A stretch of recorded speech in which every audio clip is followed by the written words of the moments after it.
എന്നാണ് വിചാരിക്കുന്നത്. മുതിർന്ന പൗരന്മാരെ എങ്ങനെ പരിഗണിക്കുന്നു എന്നത് ഒരു സമൂഹം എത്രത്തോളം പുരോഗമിച്ചിട്ടുണ്ട് നന്മയുടെ പാതയിൽ എന്നതിന്റെ സൂചിക കൂടിയാണ്. അതിനോടൊപ്പം രോഗബാധിതർക്ക് വേണ്ടിയുള്ള കരുതൽ ഇതിലുണ്ട്.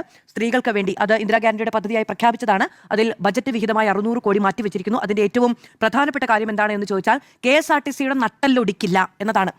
കാരണം KSRTC കണ്ടെത്തുന്ന വരുമാനത്തിൽ നിന്ന് ഈ സ്ത്രീകൾക്ക് വേണ്ടിയുള്ള പ്രിയദർശിനി പദ്ധതിയിലേക്ക് വരുമാനം മാറ്റുകയാണ് എങ്കിൽ KSRTC സ്വാഭാവികമായും തകരും. അന്നു തന്നെ ഗതാഗത വകുപ്പ് മന്ത്രിയും മുഖ്യമന്ത്രിയും പറഞ്ഞത് സർക്കാർ സ്ത്രീകൾക്ക് വേണ്ടി ഒരു പദ്ധതി ആവിഷ്കരിക്കുന്നു, അത് KSRTCയിലൂടെ നൽകുന്നു എന്നതാണ്. ബജറ്റ് വിഹിതം മാറ്റിവെച്ചിരിക്കുന്നു എന്നതുകൊണ്ട് തന്നെ KSRTCയുടെ ശമ്പളത്തെയോ KSRTCയുടെ ലാഭത്തെയോ അത് ബാധിക്കില്ല എന്ന കാര്യത്തിൽ തീരുമാനമായിരിക്കുന്നു ഏറ്റവും ചുരുക്കം എന്ന് വിചാരിക്കുന്നു. ഇനി ഒന്ന് ഈ കർഷകരുമായി ബന്ധപ്പെട്ടാണ്. റബ്ബറിന്റെ താങ്ങുവില അടക്കമുള്ള കാര്യങ്ങളിൽ 50 രൂപ മാറ്റം വന്നിരിക്കുന്നു. 200 രൂപയിൽ നിന്ന് 250 രൂപയാക്കി മാറ്റിയിരിക്കുന്നു. 76 രൂപയാണ് ഇപ്പോൾ റബ്ബറിന്റെ വില. താങ്ങുവില വിപണി വിലയേക്കാൾ കൂടുതലാണോ കുറവാണോ ഇപ്പോഴും ഉണ്ടാവുക? കൂടുതലാണ്.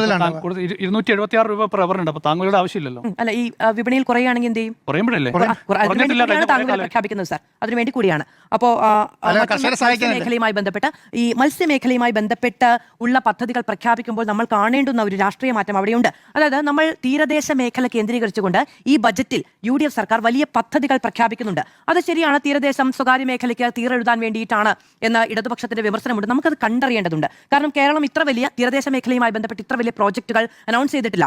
ഏത് സർക്കാരാണെങ്കിലും പ്രഖ്യാപിക്കുന്ന എല്ലാ പദ്ധതികളും ഈ പറയുന്ന പോലെ രാഷ്ട്രീയ ലക്ഷ്യമില്ലാതെയാണ് എന്ന് മാത്രമായി വിചാരിക്കാനൊന്നും കഴിയില്ല. ഇപ്പോൾ വിഴിഞ്ഞം പദ്ധതി പ്രഖ്യാപിക്കപ്പെട്ടപ്പോൾ ഇടതുപക്ഷം അതിനെതിരെ ഉന്നയിച്ച ആരോപണം എന്താണ്?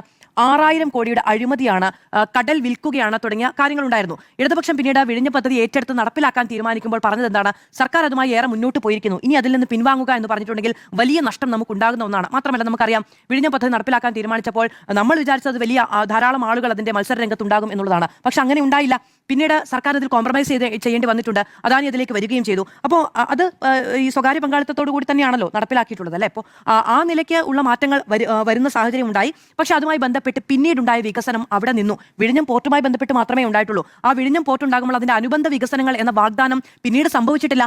മാത്രമല്ല മുതലപ്പൊഴി അടക്കമുള്ള പ്രശ്നങ്ങളിൽ അത് വളരെ നെഗറ്റീവായി സ്വാധീനിച്ചു എന്നുള്ളതാണ് മത്സ്യത്തൊഴിലാളികളുടെ ഇപ്പോഴത്തെയും ഏറ്റവും വലിയ പരാതി. അതൊരു മരണപ്പൊഴിയായി മാറിയത് കടലിനുണ്ടായ, നമ്മുടെ തീരദേശത്തിനുണ്ടായ മാറ്റം കൊണ്ടാണ് എന്നവർ പറയുമ്പോൾ നമുക്ക് മറുപടിയില്ല. പഠനം നടത്തി ഒരു പ്രശ്നവും ഉണ്ടാകില്ല എന്ന് നമ്മളോട് ഉറപ്പ് നൽകിയിട്ട് ഒന്നും സംഭവിച്ചില്ല. അപ്പോൾ ആ മുതലപ്പൊഴിയിൽ കഴിഞ്ഞ ദിവസം ഒരു ദൗത്യ സംഘം അവിടെ എത്തി പഠനം നടത്താനുള്ള തുടക്കം ആരംഭിച്ചിരുന്നു. അപ്പോൾ അവിടെ മുതലപ്പൊഴി അടക്കമുള്ള പ്രശ്നങ്ങൾ പരിഹരിക്കും, തീരദേശത്തുള്ളവർക്ക് പട്ടയം നൽകും എന്ന പ്രഖ്യാപനം ഉണ്ടായിട്ടുണ്ട്. മാത്രമല്ല ഷീ സ്കൂട്ടർ അടക്കമുള്ള കാര്യങ്ങൾ മത്സ്യവിപണന മേഖലയിൽ കഴിഞ്ഞ സർക്കാരിന്റെ കാലത്തും ഉണ്ടായിരുന്നു. സമുദ്ര ബസ് ഓർമ്മയുണ്ടോ? സ്ത്രീകൾക്ക്, മത്സ്യബന്ധനത്തിന് പോകുന്ന സ്ത്രീകൾക്ക് പോകാൻ വേണ്ടിയിട്ട് വലിയ ബുദ്ധിമുട്ടായിരുന്നു. അവർക്ക് ഒരു വലിയ കൊട്ടയിൽ അല്ലെങ്കിൽ വലിയൊരു അലുമിനിയം പാത്രത്തിൽ അവർ മീനുമായിട്ട് KSRTC ബസ്സിലൊക്കെ കയറുമ്പോൾ അവർക്ക് ഈ പറയുന്നത് പോലെ ജോലിക്ക് പോകുന്ന, തിരുവനന്തപുരത്ത് ജോലിക്ക് പോകുന്ന മറ്റാളുകളായിരിക്കും ഒരുപക്ഷെ അവർക്കൊപ്പം ഉണ്ടാവുക. ആ സീറ്റിനടിയിലേക്ക് ഇത് കൊണ്ടുവെക്കുമ്പോൾ ആളുകളുടെ മുഖം ഇങ്ങനത്തെ കുറെ